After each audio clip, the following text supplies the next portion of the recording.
معراج کی رات. عظمت رسالت کا ایک اور بہت اہم پیغام. معراج کے حوالے سے ایک جملہ کہہ دوں کیونکہ آج شب معراج بھی منائی جاتی ہے.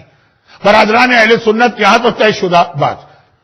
اب یہاں فرق اس لیے ہو گیا کہ برادران اہل سنت کے یہاں معراج صرف ایک بار ہوئی ہے اور ہماری روایتوں میں رسول کو کئی مرتبہ معراج ہوئی. ایک روایت میں تو 52 کا عدد ہے. آپ حضرات عمرے یا حج پر اگر گئے ہیں تو آپ کو معلوم ہوگا کہ وہاں بہت زیادہ ریکمینڈیشن کہ اپنے اسٹے میں 52 طواف آپ کریں. یہ 52 کے عدد کی بھی ایک اہمیت ہے.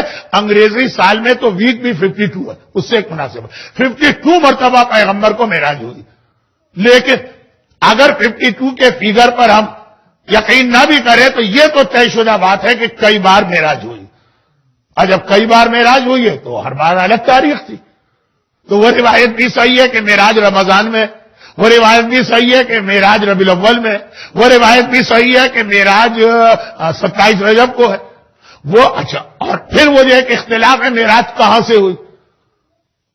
بعض کتابوں میں ہے کہ خانہ کعبہ سے ہوئی, بعض کتابوں میں ہے کہ ام ہانی کے گھر سے ہوئی, بعض کتابوں میں اس شیب ابی طالب سے ہوئی جہاں کے مصائب کل کے مجلس کے آخر میں آئے تھے.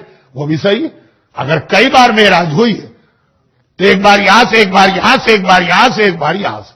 البتہ جو سب سے مشہور اور سب سے اہم معراج جس کو آج برادران اہل سنت مناتے ہیں, اس کو میں نے سب سے اہم معراج کیوں کہا کیونکہ اس کا اب آج کی اصل تاریخ سے ایک ربط بن رہا. قرآن کریم اس معراج کے لیے کہہ رہا ہے سبحان الذی اسری بعبدہ لیلا من المسجد الحرام الی المسجد الاقصی الذی بارکنا حولہ لنوریہ. ریزن بتا رہا ہے معراج کیوں ہوئی. آخری معراج, سب سے اہم معراج. پاک ہے وہ ذات جو اپنے بندے کو مسجد الحرام سے مسجد اقصی لے گئے. یہ مسجد اقصی نہیں جو یہاں بیت المقدس یا مقدس کہلاتی ہے, نہیں, آسمان, آخری آسمان کی آخری مسجد.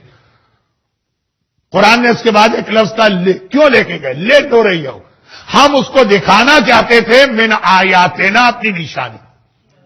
اور یہیں پر مولا کی حدیث آئی انا آیت اللہ الکبریٰ, اللہ کی سب سے بڑی نشانی تو میں ہوں جو معراج کی رات رسول کو دکھائی گئی.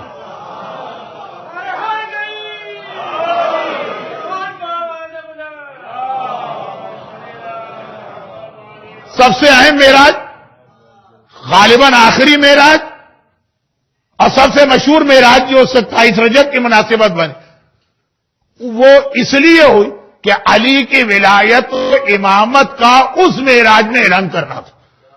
اور پھر یہ ایک بالکل الگ موضوع ہے جو کل میں نے کہا کہ 150 تقریریں کی معراج کی رات. اللہ کے رسول کو آخری زمانے کی نشانیاں بھی بتائی گئی تھیں کہ جب آخری امام آئے گا تو کیا نشانیاں ہیں, تو بالکل ایک الگ موضوع ہے. لیکن معراج تو کئی ہوئی ہے, مبعث صرف ایک, وہ آج آدم کی خلقت سے پہلے نبی حکم نہیں ہے اپنی نبوت کو بتانے کا. وہ حکم آج رات کو میرا 27 رجب. اور اس سے پہلے کہ میں اپنے اصل موضوع پہ آؤں, ایک ضمنی بات یہ بھی عرض کر دوں کہ بس آج ہی کی رات توہین رسالت کا ایک آرگنائز طریقہ شروع ہوا, ایک آرگنائز پلاننگ کے ساتھ.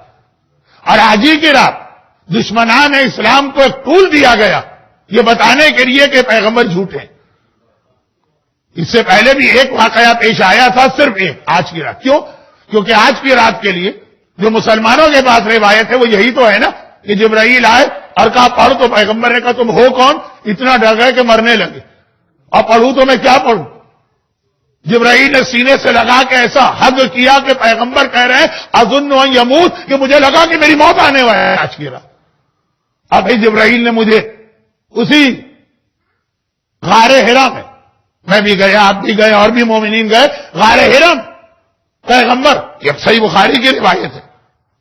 صحیح بخاری اسے کہتے ہیں کہ بقول عام مسلمانوں کے الصحیح کتب بعد کتاب الباری, الصحیح بخاری کے کتاب باری کے بعد یہ سب سے صحیح کتاب, قرآن کے بعد کوئی حدیث اس کی غلط نہیں.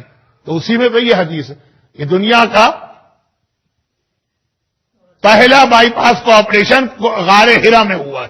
سرجن کا نام تھا جبرائیل, پیشنٹ کا نام تھا محمد عربی. اور یہ بائی پاس کا آپریشن کیوں ہوا؟ پیغمبر کا سینہ کاٹا جا رہا اور اس کے بعد پیغمبر کے دل میں ایک کالے رنگ کا دھبا نظر آیا, وہ جبرائیل نے نوچ کے پھینکا اور پھر دوبارہ سینے کو جوڑ دیا. میرا اسکول لائف کا زمانہ تھا 1967. ساؤتھ افریقہ سے اطلاع آئی کہ ڈاکٹر کرسچن برنارڈ نے پہلا ہارٹ ٹرانسپلانٹ کا آپریشن کیا. ہم نے کہا صحیح بخاری میں تو 1400 سال پہلے یہ چیزیں آ گئی. مسلمانوں کی ایک عادت یہ بھی تو ہے نا, کوئی بھی نئی دریافت ہو, کوئی بھی نئی ڈسکوری ہو, کوئی بھی نئی تھیوری ہو, ہماری کتاب میں تو پہلے ہی آ گئی ہے یہ چیز. پیغمبر کا سینہ کاٹا گیا اور دل میں سے ایک کالا دھبا نکال کے پھینکا گیا. اب پیغمبر نے پوچھا جبرائیل یہ کیا ہے؟ کہا آپ کے دل میں شرک تھا, آج آپ کے دل سے وہ شرک نکال کے پھینکا گیا ہے. اور یہ سب ہونے کے بعد بھی جبرائیل سے بات بھی ہو گئی. پہلے تو پہچان ہی نہ پائے کہ یہ ہیں کون. اب پھر جبرائیل نے ایسا گلے سے لگائے کہ پیغمبر مرنے لگے. اب کہا پڑھو تو سمجھ میں نہیں آیا کیا پڑھوں. اب پھر یہ آپریشن ہوا, پھر گھر آئے. اور گھر آنے کے بعد خدیجہ طاہرہ سے کہا کہ مجھے چادر اڑاؤ, مجھے ڈر لگ رہا. زملونی زملونی دسرونی دسرونی, چادر اڑاؤ, جس سے یا ایھا المدثر یا ایھا المزمل بنا. اب وہ لے کے گئی اپنے بھائی فرسٹ کزن ورقہ بن نوفل, وہ ایک عیسائی عالم بہت مشہور, ہم نے تو اسکول کی کتابوں میں یہ واقعہ پڑھا, اور کہا کہ بھئی آپ کو مبارک ہو, آپ تو نبی ہیں. یہ تو وہ فرشتہ ہے جو موسیٰ اور عیسیٰ پہ آیا. اورینٹیلسٹ کرسچن, دشمن اسلام کرسچن, ہر کرسچن کو تھوڑی دشمن اسلام ہے. انہوں نے اپنی کتابوں میں لکھا کہ محمد کہا کہ نبی تھے, تو ایک عیسائی نے ان کو یہ برین واش کیا اور یہ بتایا کہ تم نبی ہو. جو رسول پر ایک اعتراض ہے کہ ان کے پاس رسالت نہیں ہے, عیسائی علماء کی سنی سنائی باتوں کو بیان کرتے ہیں. صرف ایک واقعہ اس سے پہلے رسول جب 12 سال کے تھے اور بصرہ گئے تھے, بصرہ نہیں بصرہ, بصرہ شام کا شہر ہے. شام آج کل دشمنان اہل بیت کا مرکز بنا دیا گیا ہے, اور ارادے بھی ایسے ہیں شام کے حوالے سے. کوئی ہڈن ایجنڈا نہیں ہے کہ زینبیہ کو تباہ کرنا ہے کیونکہ وہ شرک کا مرکز. یہ کھلا کھلا ہے. خدا ان روزوں کی بھی حفاظت کرے اور وہاں رہنے والے صاحبان ایمان کی بھی. بصرہ, وہاں پہ ایک عیسائی پادری نے پیغمبر کو دیکھا اور کہا کہ یہ تو نبی بننے والا.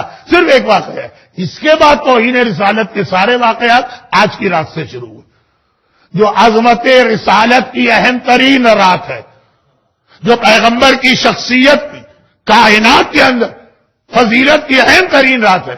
مسلمانوں نے اسی کو پیغمبر کی توہین کی رات بنا دیا. نہ یہ پتا تھا کہ نبوت کیا ہے, نہ یہ پتا تھا کہ قرآن کیا ہے, نہ یہ معلوم تھا کہ جبرائیل کون ہے.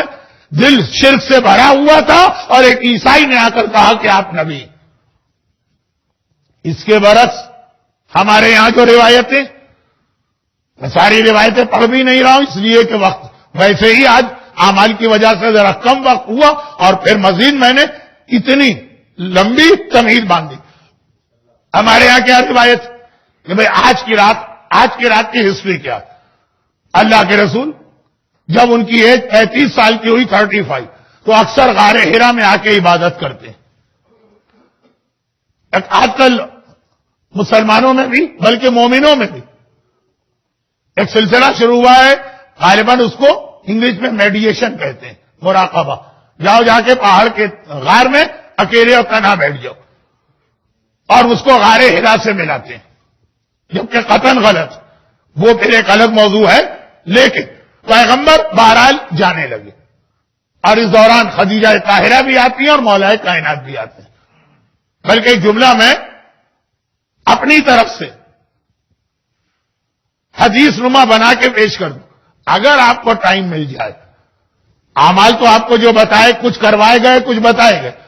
کل کا دن یا آج کی رات نہج البلاغہ کا خطبہ نمبر 191, بہت لمبا خطبہ ہے, تو اس کا جو لاسٹ پورشن ہے وہ آپ پڑھ لیجئے گا, خطبہ قاصعہ. اب جب نمبرنگ بتائی جائے نہج البلاغہ کی نا, تو 1+1- کا خیال کیجئے گا. کیونکہ نمبرنگ میں ذرا اختلاف ہے، خطبہ قادسیہ 190 یا 191. اس میں مولا کائنات نے غار حرا میں آج کی رات کی کیفیت بتائی، مبعث کی صحیح معنوں کے اندر تشریح مولا کے اس خطبے کے اندر ہے، بہت اہم خطبہ. کہا کہ میں تو بچپنے سے رسول کے ساتھ اس طرح سے چلتا تھا جیسے اونٹنی کے پیچھے اس کا بچہ چلتا ہے، اور رسول کس طرح سے میری کیئر ٹیکنگ کرتے تھے.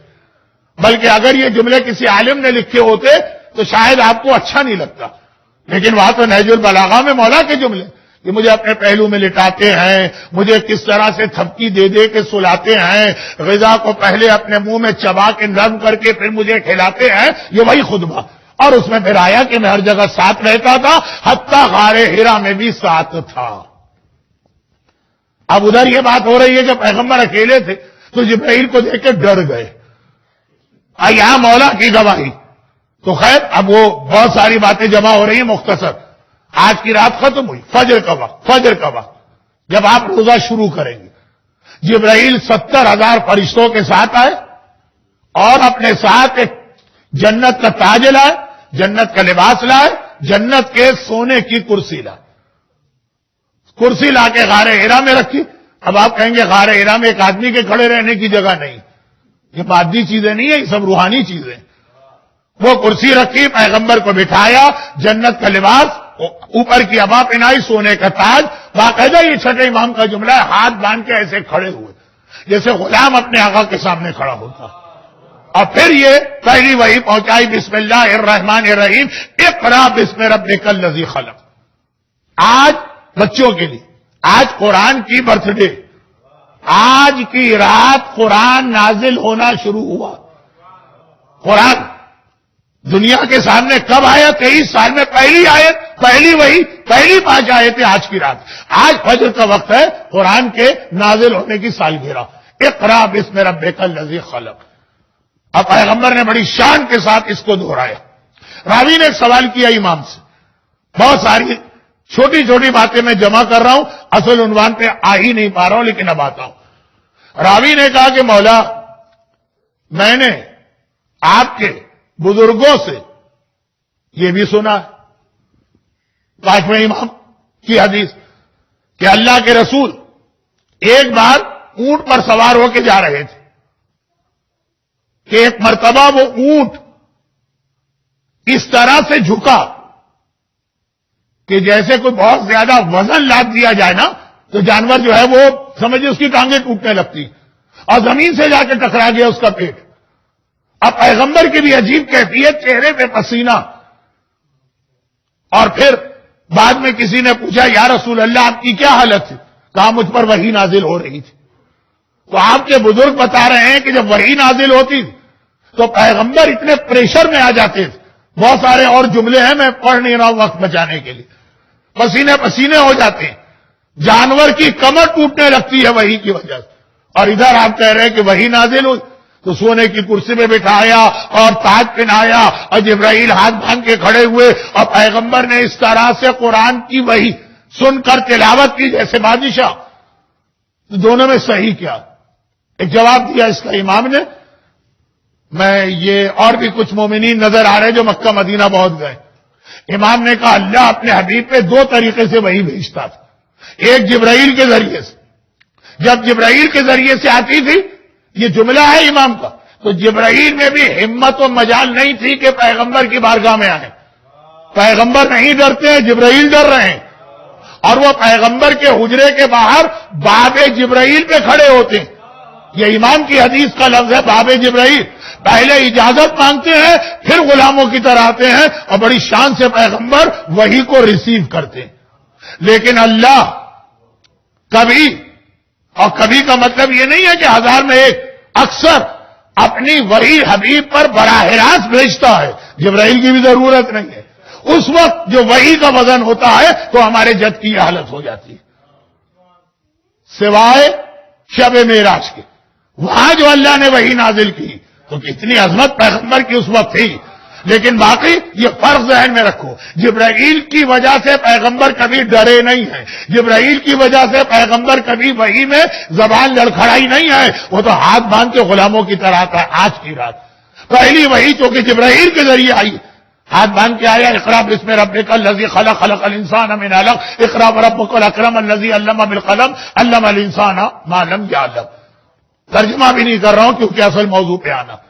اور اس کے بعد وہی نازل ہو، جبرائیل چلے گئے. اب پیغمبر جس مشن پر 5 سال سے غار ہرا آ رہے تھے پورا ہو گیا. چنانچہ وہاں سے سیدھے حضرت خدیجہ کے گھر کی جانب گئے. یہاں پہ ایک لفظ اور آتا، اور وہ یہ کہ جب پیغمبر اب جو غار ہرا سے نکلے تو وہ جو پیغمبر کے چہرے کا نور ہے کہ آدھی رات کو بھی جب پیغمبر بستر پہ لیٹتے ہیں تو پورا حجرہ روشن ہو جاتا ہے. اچھا صحیح بخاری کی باقی باتوں کو تو ہم صحیح نہیں مانتے، اس کو صحیح مانیں گے کہ حضرت عائشہ کہتی ہیں کہ جی وہ اتنی روشنی ہوتی تھی جب پیغمبر حجرے میں آتے تھے کہ اگر سوئی زمین پہ گر جائے تو میں روشنی میں سوئی ڈھونڈ لیتی تھی. یہ غار ہرا میں آج کی رات پیغمبر کا نور اس وقت تک چھپا ہوا تھا. آج کی رات کے نور چہرے پہ آیا، نور ہمیشہ سے تھا، آج چہرے پہ آیا، آج سے چہرہ اتنا روشن ہو گیا. تو میرا ایک سوال اکثر ہوتا ہے مجلسوں میں، ہمارے بزرگ علماء مولانا آج تک اردو ممبر کا سب سے بڑا خطیب شمس العلماء مولانا صفت حسن صاحب کا سوال ہوتا تھا.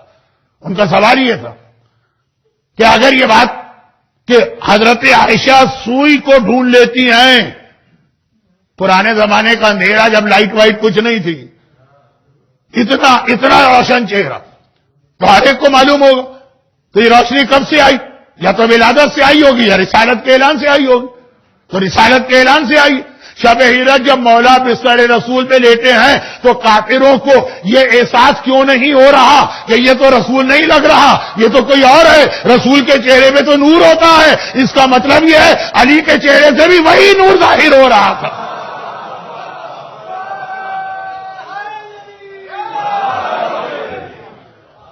اب اکثر لوگوں کو شکایت ہوتی ہے کہ مولانا آپ کے موضوعات میں مولا کا ذکر کم ہوتا. آج کی رات جب میں پڑھتا ہوں تو الٹی شکایت ہوتی ہے کہ مولانا آج کی رات تو رسول خدا کی رات ہے اور اس کے اندر آپ مولا کا ذکر لائے. اس کی وجہ ابھی آ رہی ہے، خطبہ قاسیہ کا میں نے ریفرنس ایک خاص وجہ سے دیا کہ ایک بار پیغمبر حجرہ خدیجہ میں آئے، غار ہرا سے چلے اور حضرت خدیجہ کے گھر پہنچے، چہرہ اتنا نورانی. البتہ اب یہ دن کا وقت ہو چکا. جہاں سے پیغمبر گزر رہے ہیں کہ کل کی صبح کی فضیلت سنیے. جب غار سے نکلے پہاڑ کے ہر پتھر نے کہا السلام علیکہ یا نبی اللہ، ہر درخت نے کہا السلام علیکہ یا رسول اللہ، ہر جانور نے کہا السلام علیکہ یا حبیب اللہ. اور اس طرح پیغمبر جمادات ہو، نباتات ہو، حیوانات کا سلام لیتے ہوئے خانہ خدیجہ میں پہنچے. خدیجہ طاہرہ گھبراتے، یا رسول اللہ آج آپ کا چہرہ اتنا روشن. اب دیکھیں روایتیں کس طرح الٹی کی گئی. حضرت خدیجہ کا احترام ہم سے زیادہ کون جانتا، مگر خدیجہ رسول سے زیادہ افضل تو نہیں ہے. دنیا کہہ رہی ہے رسول گھبرا گئے، خدیجہ نے تسلی دی. امام فرما رہے نہیں، خدیجہ گھبرا گئے. کہا یا رسول اللہ اس وقت آپ کے چہرے کے اوپر اتنی روشنی، اتنا نور. کہا کہ اے خدیجہ وہ وقت آ گیا جس کے لیے اللہ نے مجھے کب سے خلق کیا تھا اور مجھے حکم آ گیا نبوت اور رسالت کا. خدیجہ نے مسکرا کے کہا میں تو پہلے سے جانتی تھی کہ آپ نبی ہیں اور میں انتظار کر رہی تھی کہ آج کا دن کب آتا. ہماری ماں خدیجہ، ہماری ماں قربان ہماری جان کہہ رہی ہے میں انتظار کر رہی تھی آج کا دن کب آتا ہے. اور ایک بار پیغمبر نے کہا کہ اے خدیجہ اب میں کچھ دیر آرام کرنا چاہتا ہوں، چادر لا کے اوڑھاؤ. خدیجہ نے چادر اوڑھائی. مولا قریب آئے. مولا اب یہاں سے دیکھیے علی کا ربط ملا. اور ایک مرتبہ کہا کہ یا رسول اللہ ابھی میں نے کسی کے چیخ کے رونے کی آواز سنی ہے. 27 رجب ہماری سب سے بڑی عیدوں میں سے ایک، اور اس دن کوئی رو رہا. اور رونے والے تو آپ کو تاریخ میں بہت ملیں گے، لیکن آج میں کسی اور رونے والے کی بات کر رہا ہوں. خطبہ قاسیہ میں رونے کا لفظ نہیں ہے، کہا کہ چیخ کی آواز میں نے سنی. اور معصوم کی جو حدیث میں پڑھ رہا ہوں غار حرا سے کہ چیخ چیخ کے رونے کی آواز سنی. پیغمبر نے کہا کہ یا علی خالی تم نے نہیں سنی میں بھی سن رہا ہوں, کیونکہ جو میں دیکھتا ہوں وہی تم دیکھتے ہو, جو میں سنتا ہوں وہی تم سنتے ہو. یہ شیطان ہے جو چیخ چیخ کے اس لیے رو رہا ہے کہ آج جا کے وہ پہلی بار مایوس ہوا. آدم کے وقت سے کہا تھا نا کہ آپ کے ایک ایک خدا سے کہا تیرے ایک ایک بندے کو بہکاؤں گا. آدم آئے, نوح آئے, ابراہیم آئے, اسماعیل آئے, موسیٰ آئے, عیسیٰ آئے. شیطان ہمیشہ بہکانے کے مشن میں رہا تھا. آج وہ مایوس ہوا ہے کہ اب میرا کوئی زور نہیں چلے گا, اب انسانیت کو نجات دینے والا رسول آ گیا. مگر رسول نے ایک جملہ اور کہا جس کی وجہ سے میں نے اعمال میں ایک پوائنٹ آپ کی طرف آپ کی توجہ مبذول کرائی. کہا کہ اے علی شیطان خالی میری رسالت کے اعلان سے مایوس نہیں ہوا ہے. رسالت لے کے تو ابراہیم بھی آئے اور موسیٰ بھی آئے اور عیسیٰ بھی آئے. ان کی رسالت آئی تھی, رسالت کی حفاظت کا انتظام نہیں ہوا تھا تو ابراہیم کی محنتیں ضائع کر دی گئی, موسیٰ کی محنت ضائع کر دی گئی. شیطان آج مایوس ہوا کیونکہ میری رسالت کے ساتھ تمہاری ولایت رسالت کی محافظ بن کے آئی ہے.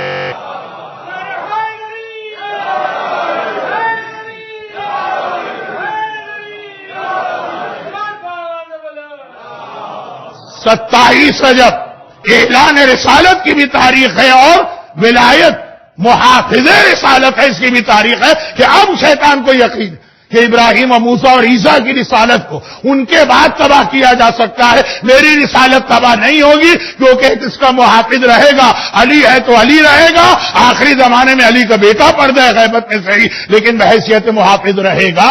تو آج کی رات بہت ساری خوشیاں جمع ہو گئی. مگر پھر اس کے بعد آخری دو جملے باتیں تو اور کہنا تھی, خاص طور پر اس حوالے سے کہ علی محافظ رسول بن رہے ہیں.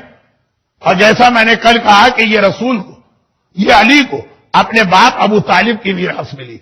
دیکھیں قرآن نے ایک اعلان کیا وما کنت متخذ المضلین عضدا, یہ قرآن کی آیت. اے حبیب تمہارا اور موسیٰ کا معاملہ الگ ہے, تمہارا اور عیسیٰ کا معاملہ الگ ہے, تمہارا اور نوح کا معاملہ الگ ہے. تمہارا مددگار میں کسی گمراہ کو نہیں بناؤں گا. موسیٰ کے لیے آپ کہہ سکتے کہ جی وہ تو فرعون کے محل میں تو وہ بھی پروان چڑھے, وہ موسیٰ. کہا تمہارا مددگار کبھی بھی کوئی گمراہ نہیں ہوگا جو تمہارا مددگار ہے. یہ دلیل اس بات کی ہے کہ وہ ہدایت کے اوپر ہے اور مومن ہے, صاحب ایمان ہے. خود پیغمبر کو یہ شرف اللہ نے دیا. ابو طالب کے ایمان کو قرآن کریم اس آیت کے ذریعے کتنے حسین انداز میں پیش کر رہا. وَتَقَلُّبُكَ فِي السَّاجِدِينَ, یہ بھی قرآن کی آیت ہے. اے حبیب تمہارا نور جو آدم سے یہاں تک آیا صرف سجدہ کرنے والی کی پیشانیوں سے گزرا ہے, کسی بھی کافر و مشرک و بے دین کی پیشانی سے نہیں گزرا. ایک ایک چیز کی مجھے وضاحت کرنا تھی لیکن اب وقت بھی دیکھ رہا ہوں اور جو میرا اصل موضوع ہے. لیکن علی آج ہی 27 رجب کو ہی محافظ رسول بنے. یہ خطبہ قاسیہ کا آخری پورشن دیکھ لیجئے گا, واقعا آپ کو ترجمہ پڑھنے میں بھی ایک مزہ آئے گا. 27 رجب کا منظر آپ کے سامنے آئے گا. مگر پہلی مجلس میں نے اپنا تعارف کرایا تھا کہ میں مولانا اگر مگر اور لیکن, مگر یہیں سے ہماری اور آپ کی ایک ذمہ داری بھی شروع ہوگی. پیغمبر آئے, آج پہلا دن, اتنی بڑی خوشی ملی, نبوت کے اعلان آئے کہ اب اپنی نبوت ڈکلیئر کر سکتے ہو. اب آج تو پیغمبر کو خوشی منانے دو نہیں. جیسے ہی بستر پہ لیٹے چادر اوڑھ کر فوراً قرآن کا سورہ نمبر 74 نازل ہوا, یعنی اس کی شروع کی آیت یا ایھا المدثر, اے چادر اوڑھنے والے. نبوت کا مطلب یہ نہیں ہے کہ چادر اوڑھ کے آرام کرو, قیام کرو, کھڑے ہو جاؤ, فانذر, اور دنیا والوں کو ڈرانا شروع کرو. کہ خالی میں نہیں ڈراتا ہوں, قرآن کریم پیغمبر کو پہلا جو حکم دے رہا, کھڑے ہو جاؤ, فانذر, لوگوں کو ڈراؤ, اور ربک فکبر, اور اپنے رب کی بڑائی بیان کرو. لیکن یہ ٹرانسلیشن غلط ہے. اپنے رب کو بڑا بناؤ, تو رب تو ہے ہی بڑا, کہا رب کو بڑا بناؤ, یہی ہم بھول گئے. اللہ اکبر کہتے ہیں. اللہ اکبر کا مطلب کیا؟ اللہ کو بڑا سمجھیے. جب اللہ کو بڑا سمجھیں گے کہیں پہ آپ دین خدا کے بارے میں کمپرومائز نہیں کریں گے. ہمارے یہاں کتنے کمپرومائز ہوتے ہیں جی. بیوی نہیں مان رہی, شوہر نہیں مان رہا, دوست نہیں مان رہا, خاندان والے نہیں مان رہے, کمیونٹی والے نہیں مان رہے. ہزاروں حرام تو ہم اسی نام پہ کرتے ہیں. بھائی آپ نمازی پرہیزگار, میرے سرکل میں تو ایسے ہی لوگ آتے ہیں. آپ کے یہاں جو یہ بیٹی کی شادی ہوئی ہے کیا طوفان بدتمیزی تھا؟ کیا کرے مولانا, گھر کی عورتیں نہیں مان رہی, بچے کی برتھ ڈے پارٹی اور بھی بہت ساری چیزیں, کیونکہ اگر مثالیں دوں گا تو آپ کی توہین ہے. آپ سمجھ رہے میری بات؟ کہا لوگوں کو بتاؤ, رب کو بڑا بناؤ, یعنی بتاؤ لوگوں کو کہ اللہ سب سے بڑا ہے. اللہ کے ساتھ کسی اور کو کمپرومائز تو ہو ہی نہیں سکتا. باقی باتیں کل ہوں گی. اب ایک مختصر بات. پہلا دن خوشی کا دن, خالی رسالت نہیں امامت بھی آج کے دن آئی ہے. اور اس دن بھی کہا گیا فوراً اپنی ذمہ داری شروع کرو. عید کا دن خوشی کا دن ہے. غالباً دنیا میں سب سے زیادہ عید کے دن فجر کی نماز قضا ہوتی ہے, اور وہ بھی اتنی بے حیائی کے ساتھ, اتنی بے حیائی کے ساتھ نمازیں فجر کی اور بھی قضا ہو جاتی ہوں گی. پبلک کے سامنے بتایا جاتا ہے عید کی نماز میں لوگ آتے ہیں, آدھا مجمع فجر کی قضا پڑھ رہا ہوتا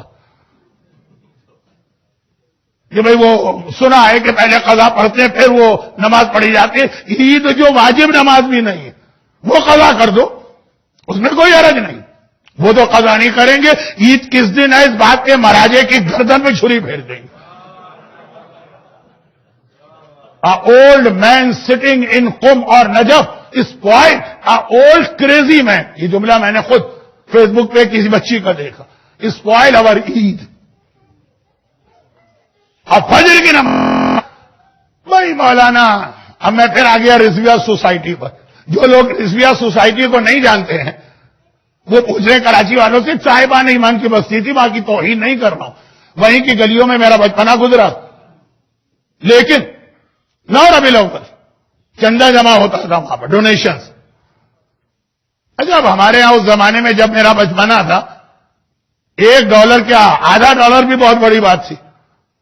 یہاں تو میں دیکھ رہا تھا کہ آپ کا یہ اتنا شاندار پروجیکٹ, لیکن ابھی پہلا فیز ہے, مزید باقی ہے. اس دن ڈونیشن کی اپیل ہو رہی تھی, کوئی ٹچ سے مذہبی نہیں ہو رہا تھا, لیکن لوگ یقیناً ہوئے ہوں گے اور چھپ کے مدد کرنا چاہتے ہوں گے. لیکن مجھے یاد ہے کہ جیسے ایک بچہ بھی کتنا پیارا لگ رہا تھا, سویٹس تقسیم کر رہا تھا, یہ چاکلیٹس. اسی طرح کے بچے جن میں بھی شامل تھا, میں بھی کبھی بچہ رہ چکا ہوں تو میں بھی شامل تھا. وہ محرم شروع ہونے سے پہلے ہم گلی گلی گھر گھر جاتے تھے, ڈونیشن چاہیے کیوں, سبیل لگانا. اب محرم کی آخری تاریخیں ہوتی تھی, ڈونیشن چاہیے کیوں, کہا 9 ربیع الاول کو انڈین فلم دکھانا. اس زمانے میں بہت بڑی بات تھی. جو مین روڈ تھی نا جہاں سے پہلی محرم کا جلوس نکلا کرتا تھا, 9 ربیع الاول کو وہیں پہ اسٹریٹ کے اوپر اسکرین لگا کے, اس زمانے میں بہت بڑی بات تھی, بہت بڑی بات. اب کوئی عالم بولا کہ مولانا ایک تو خوشی کا دن آیا, آج تو ہمیں خوشی منانے دیجیے. ہمارے یہاں ہر خوشی کا مطلب ہے شیطان کی اطاعت, دین کی مخالفت. اور آج اتنی بڑی خوشی آئی, پیغمبر سے کہا کچھ دیر بھی آرام نہ کرو, آج تو تمہاری ذمہ داری زیادہ ہے. اور بس آخری بات سن لیجئے, گھر کے یہ آخری بات تھوڑی سی لمبی ہو جائے گی لیکن آخری بات, اور وہ یہ کہ اب قرآن نے پہلے دن 2 وحی آئی ہیں, ایک نہیں, ایک غار ہرا میں آئی فجر کے وقت, اور ایک تھوڑی دیر کے بعد جو فارسی میں کہتے ہیں چاشت کا وقت, جس کے لیے ہمارے پاس 2 خصوصی اعمال ہیں. ایک عاشورے کے اعمال کے لیے ریکمنڈیشن ہے, نہ رات کو ہوں گے, نہ فجر میں ہوں گے, نہ دوپہر کو ہوں گے, چاشت کے وقت. اور ایک دعائے ندبہ کے لیے حکم ہے کہ دعائے ندبہ نہ رات کو پڑھی جائے گی, نہ دن کو پڑھی جائے گی, نہ شام کو پڑھی جائے گی, چاشت کے وقت. یہ مستحبات ہیں, واجبات نہیں ہیں, لیکن ریکمینڈڈ ہے چاشت. اس وقت دوسری وحی آئی. فجر اور چاشت میں کتنا فاصلہ ہے, گھنٹے کا بھی نہیں. کہا کہ دوسری وحی آ گئی کہ اب دین خدا دوسروں تک پہنچاؤ. برحمتك يا أرحم الراحمين وصلى الله على محمد وآله الطاهرين.